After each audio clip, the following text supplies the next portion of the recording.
who serves as the House Assistant Deputy Whip, shifts the blame back to President Trump. Watch. When you look at it in 2020 hindsight, perhaps they could have or should have. But the bottom line is this: 6 months have gone by, and this president has absolutely no plan. He talks tough.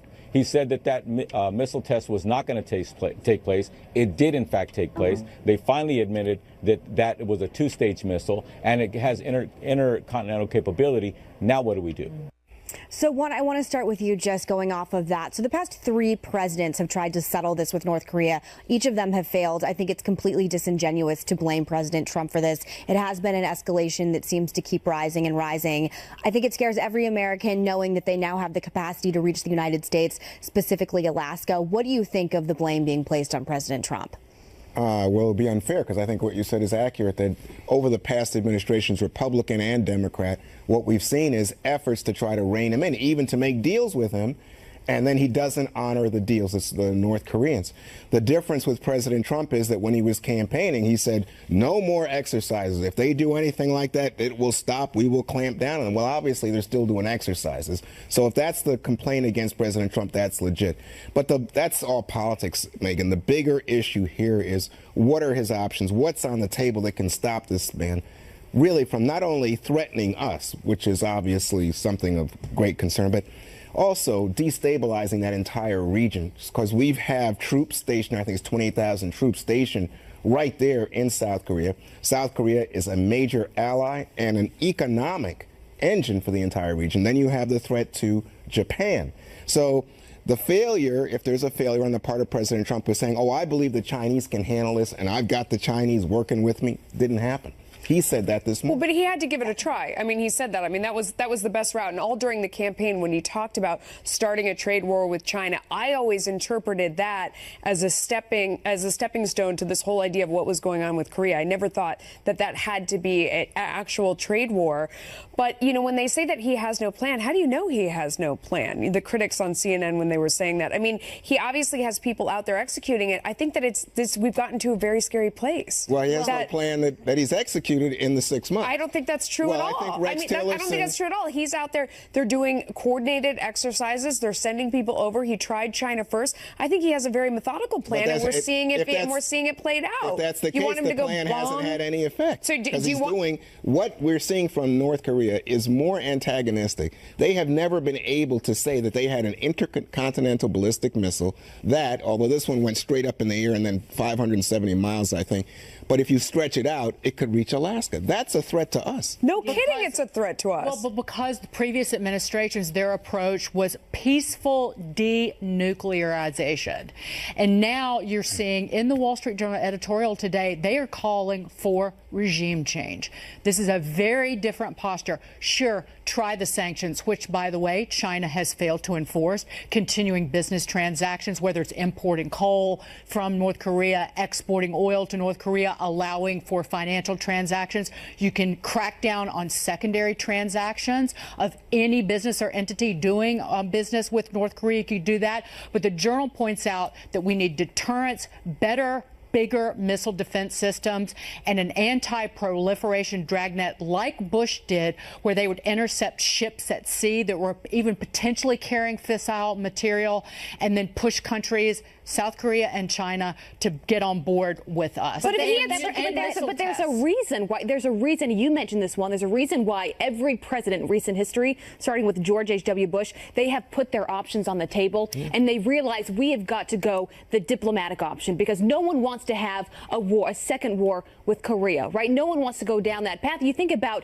South Korea and Japan. I mean, they're the ones that are going to be hit. If you put military action in North Korea, they're the ones that are going to be the target. So that's why President Trump, to say he has a plan or doesn't have a plan, I think it's different when you are the commander-in-chief sitting there on the table looking at your options, and you realize how complicated this situation is and how important it is to work with China, even with Russia. You forget that Russia borders North Korea as well. So this comes, Megan, Megan, But if he had antagonistic language, though, saying, you know, happy 4th of July, American bastards, there is a ramping up of aggression. And the idea that sooner or later we're not going to get to some kind of showdown, I think all indications point to the fact that it's going to happen. He has incredibly smart people around him. I always go to Madison McMaster, the two M's that run foreign policy in this administration, completely brilliant individuals. But I think at this point, history, unfortunately, like you said, leading from behind and just putting obsequious sanctions out there has led to the point that we're at today. And I believe that we are heading towards military. We are, but if he had started, hang on, if he had started with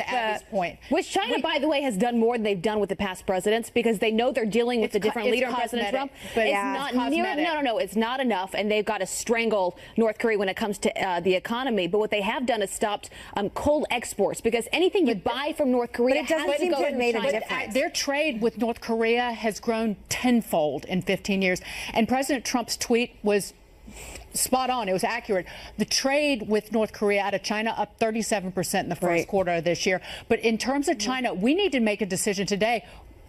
Write China off. If China's not going to get on board with these sanctions, we've got to figure out a plan excluding China, because China wants one thing: the United States out of Northeast Asia, period. And I think that they've made that clear. Well, the last thing they want is a war with North Korea. That's the last thing China wants, because economically that would be a disaster for China. But they're calling our bluff because they know we won't do anything militarily. Can I just say that if President Trump had started with the things that you talked about pushing back, about altercation, any sort of thing, then he would be criticized right now for this escalation, saying that the steps that he took and going past the idea of trying to get China's help and the things that he's done so far, that he didn't try those, and instead he brought us to war quickly. But so he was going to be heavily criticized either way. I don't believe that. He had, you don't believe that? Are you kidding me? He's the guy who said, I know how to take care of this. Right, and he's doing it in a methodical way. Here's the thing now. You think he would have solved this by now? I mean, are you kidding me? The one thing I will say is that I agree with Juan that there was this implication that we're having cake together at Mar-a-Lago and everything's the fixed. The best chocolate cake in the entire world anyone's ever had. And that I was under the impression that there was going to be some kind of trade deal and that we could find mutual interests at place. And it ended up being, it seems, complete kabuki theater, which I think for people, all of us sitting on the couch, when it looks like this is leading to a very real escalation with someone that I consider the greatest maniac of our generation, it's quite disconcerting. And at this point, I agree with you that all of this sort of cosmetic deal making is leading us to absolutely no place to go. Totally, but he still had to do that, though. Didn't he still have to do it? Didn't he still owe it a try to sit down with China? It didn't work. But I'm saying right now, let me just go to what I think is on the table, because they're going to say, well, here's what we have to do. So Rex Tillerson, who is the Secretary of State, for those who may have forgotten, Rex Tillerson said yesterday, July 4th, you know, the UN and the sanctions, we need more of those. Well, let's see. But the other option would be containment, and obviously containment isn't working because the Chinese aren't putting any pressure there. The final option comes from President Moon of South Korea, who is our ally, who is our friend, and who says he wants to negotiate. He wants to put on the table having the U.S. limit military exercises with South Korea in exchange for North Korea taking away all of its nukes. But that's a hard demand versus a soft offer, because Russia and China have said that, and it is a firm demand from us and then a soft offer from them. So we got to be careful about that. Well, I think we can all agree, Megan, that Kim Jong-un is winning this war right now, and he's taking total advantage of the situation once again. His people are. And he's a crazy, spoiled, fat kid. All right, President Trump now en route to Poland ahead of his high-stakes meeting with Russian President Putin on Friday. Why Moscow's election meddling might not be a topic of conversation when the two leaders talk, and whether or not it should be. Plus, the president's political opposition going next level. The new Democratic bill that would lay the groundwork to force Mr. Trump from office, and the high-profile liberal who says it's a bad idea. And after the show, you can join our live chat by clicking the Overtime tab at foxnews.com/outnumbered or go to facebook.com/outnumberedfnc. And of course, you can tweet us. See you there.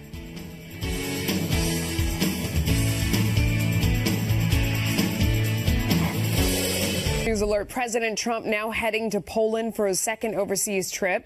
That stop ahead of his first face-to-face meeting with Russian President Vladimir Putin at the G20 summit in Germany on Friday.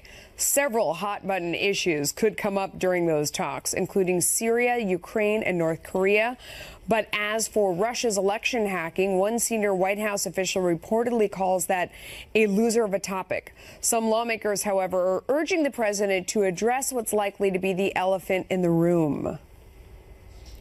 It's an important conversation because before you know it, it'll be 2017, 2018, 2019, and you have future elections. Who knows if, a few years down the road, it's the role that everything's flipped. It's Republican email accounts that get hacked into. As Americans, it's important for us to be united on this front, protecting the process, not just looking backwards, but looking forwards as well, and to send that message to make sure it doesn't happen again.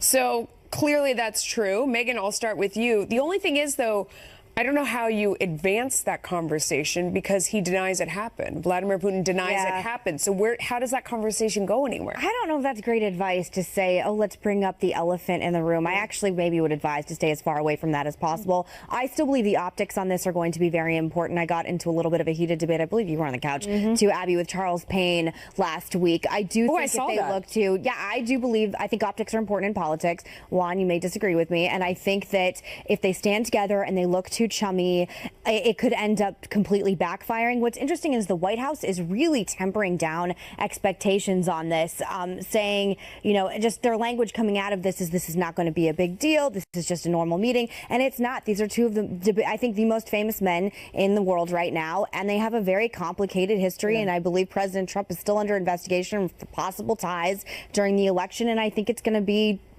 must-see TV, quite frankly. And the timing could not be more important when you think about our fight with terrorism, what we were just talking about with North Korea.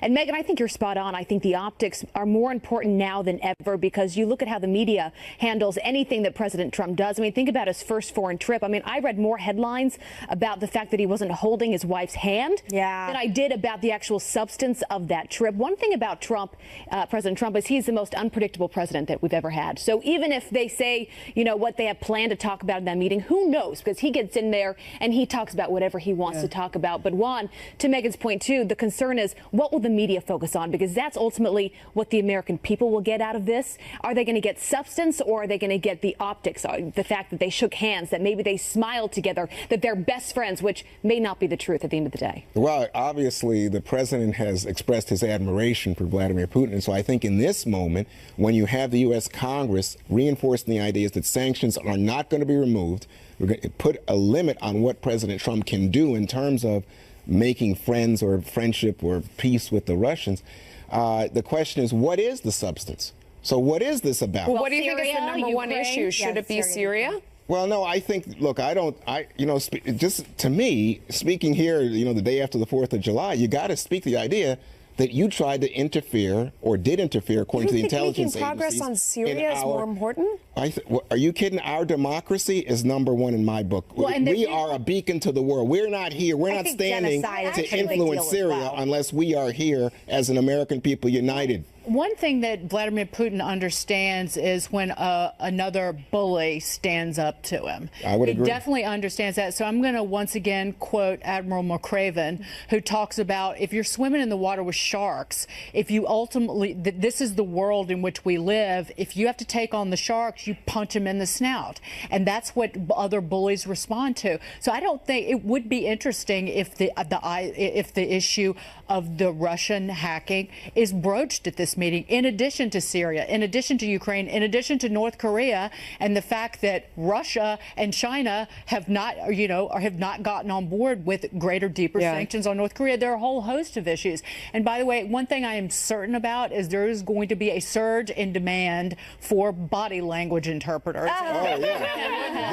This cannot be a bromance. This has got to be, I'm in your face. Remember that picture of Obama getting in his face? Apparently didn't make any difference. Well, hopefully Trump will get in his face and send a signal that I'm not playing games. I'm not somehow enamored of this autocrat. But they also need to have a serious conversation about all the issues we've talked about on this couch. They need to get somewhere, hopefully, from meeting face to face. So there is that balance. But Putin is brilliant. I mean, I just read a story today talking about how he knew a woman that was interviewing him was scared of dogs, so he brought his big dog with them. This is someone who will 100% become prepared. He knows about optics. And again, I just really implore the White House. And we should really know. Stopping in Poland is part of the optics, saying that I'm stopping in Poland, so I am not sidling up to you, Putin. Putin and Russia. Yeah, I stand with Eastern Europe. It's also important to know that we shouldn't know everything that goes on. I mean, this is diplomacy behind the scenes. These two leaders are getting to know each other. We're not going to know what happened. We're not going to know what was discussed, and we're going to have to be satisfied with that for a little while. All right. In the meantime, the Attorney General of Texas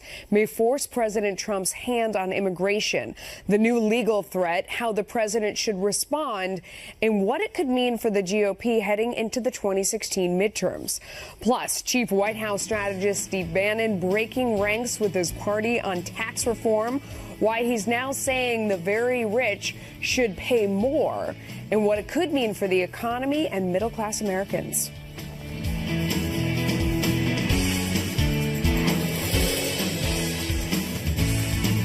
Escalating tensions with North Korea, the United Nations Security Council set to hold an emergency session after the U.S. concluded that North Korea's latest missile launch was indeed an intercontinental ballistic missile, the kind capable of reaching the U.S. Secretary of State Rex Tillerson calling it a new escalation of the threat to the homeland. We are following these developments closely. We're going to keep you up to date on the latest. Texas Attorney General Ken Paxton throwing down the gauntlet and possibly forcing President Trump's hand on immigration. Paxton sending a letter to Attorney General Jeff Sessions, joined by Republican officials in 9 other states. They're giving the administration until September 5th to end the so-called DACA program, which offers protection from deportation for illegal immigrants brought to the United States as children. Paxton writing, quote, "The executive branch does not have the unilateral power to confer lawful presence and work authorization on unlawful present aliens simply because the executive chooses not to remove them." But critics say Paxton is attacking young immigrants for no reason. Democratic State Senator Sylvia Garcia issuing a statement reading in part, quote, "There is no justification to end the DACA policy except to perpetuate fear and hatred towards all immigrants. Without DACA, these students would be forced back into the shadows with no employment authorization, no access to identification, and it would undermine the Texas investment in their education." You know, we're talking about this during the commercial break. This is such a hot button issue. You can't not talk about it when it comes up. Juan, what do you think of the idea of getting rid of the DACA program? Well, I think it would be an anathema to who we are as American people. And, you know, again, in this season of 4th of July, a nation of immigrants, it's not that we are welcoming illegal immigrants in this, you know, in this phrase when we talk about DACA. We're talking about people who were born and brought here by their parents, sometimes without their volition or their intent. And so these are people who've grown up as Americans. They know America. Oftentimes, ironically, they speak English. They may not speak even Spanish. So to me, I would agree with Representative Garcia, who said it looks to me like part of an anti-immigrant thrust that's just sweeping the country, and I find it disquieting. Part of it may be President Trump's decision to say we're not going to extend this kind of grace to parents. Remember, he did away with the so-called DAPA.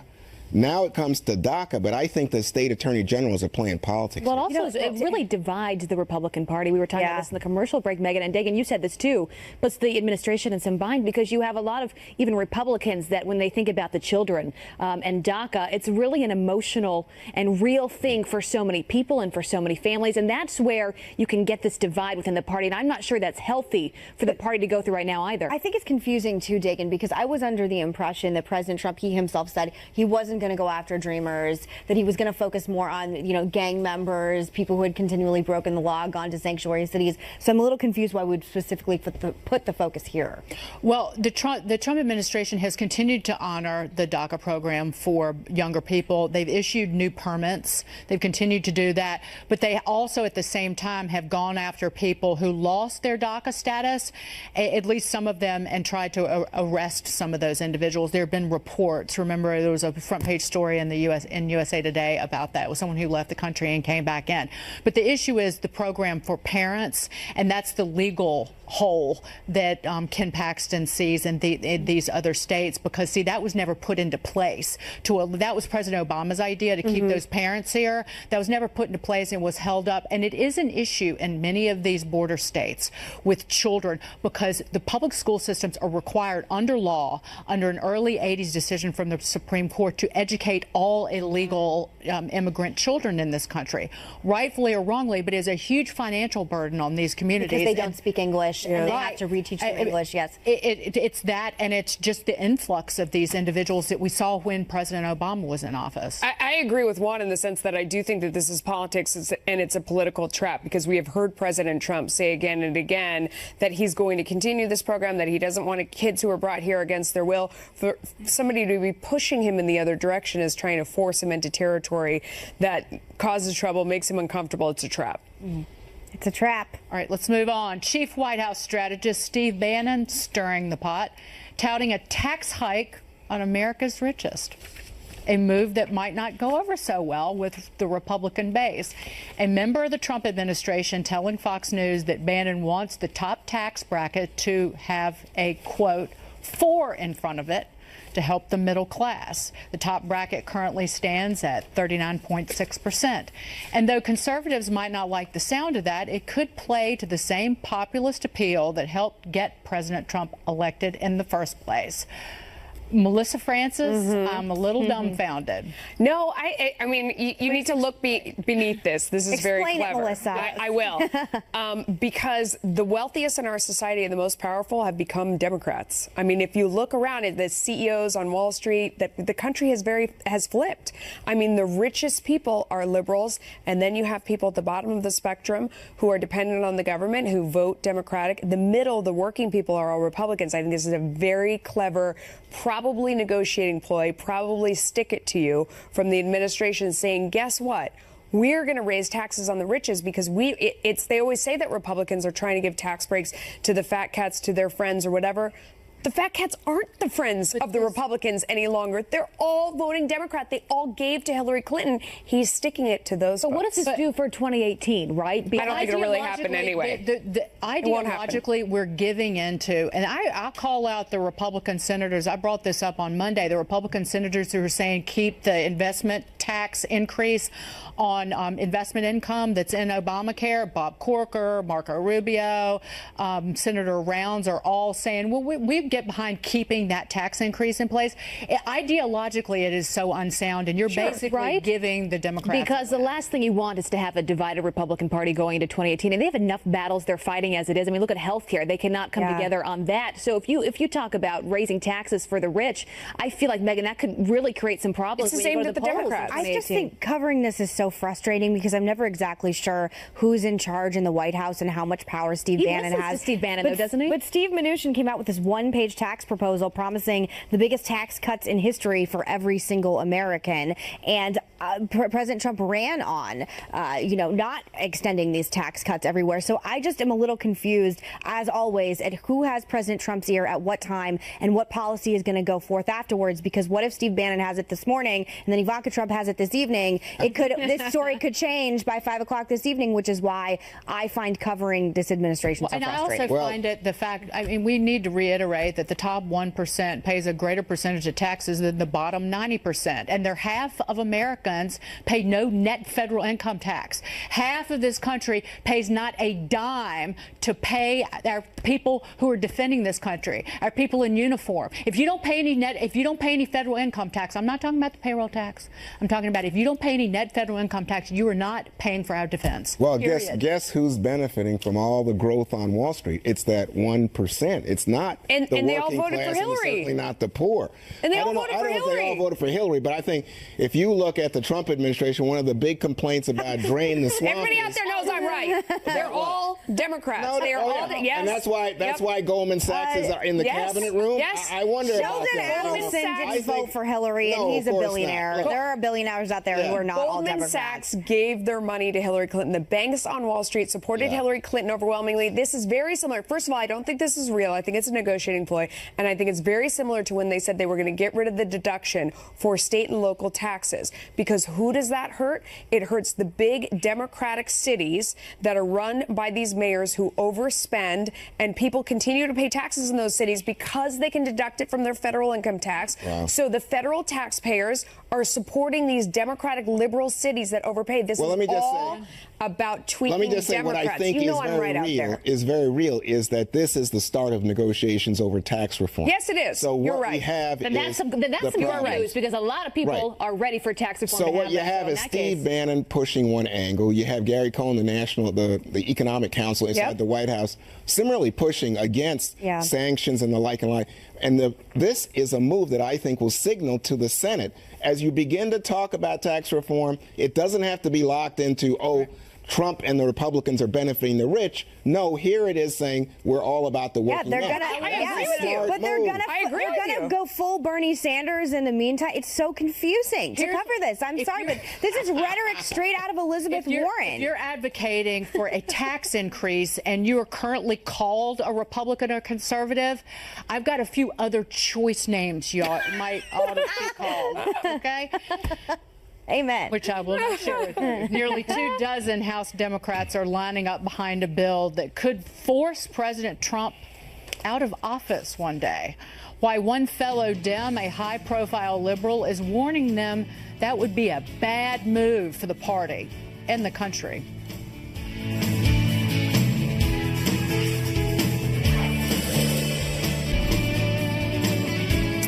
So some House Democrats are pushing to get a bill in place that could eventually force President Trump from office.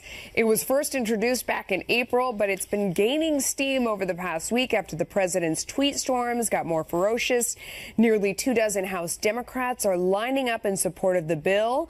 It would establish a commission to determine whether a president is unfit for office, boy. And that commission could then invoke Article 4 of the 25th Amendment, which states that when Congress can provide, quote, written declaration that the president is unable to discharge the powers and duties of his office, the vice president shall immediately assume the powers and duties of the office as acting president. But former Democratic Congressman Dennis Kucinich says this move would do more harm than good to the Dems and to America. I think it's destroying the party as an effective opposition. People want political parties to be focused on America's economic needs, on jobs, wages, healthcare, education, retirement security, and peace. And they want American politicians to be constructive, not destructive. And I think that, you know, what's happening here is not, it's not good for the country. Kucinich also says that the American people elected President Trump and that Democrats need to find some common ground. Digging. Healthcare tax reform, healthcare tax reform, healthcare tax. I wish they could just focus. Jobs. Well, in terms of these Democrats, this is the equivalent of the fractious old dude standing on his front yard, yelling at the kids in the street who are playing and having a good time while his home is getting robbed. Because that's exactly what happened, because they're focused on completely the wrong thing. And the Democrats foolishly thought that Hillary Clinton could win because they're voting against Donald Trump. Again, it's the same argument. It's like, vote for us because we're not him. I just don't think well, they have that the math. They've got the math in their favor, right? They thought that this was theirs to lose with Hillary. I mean, you think about this bill that they're trying to pass.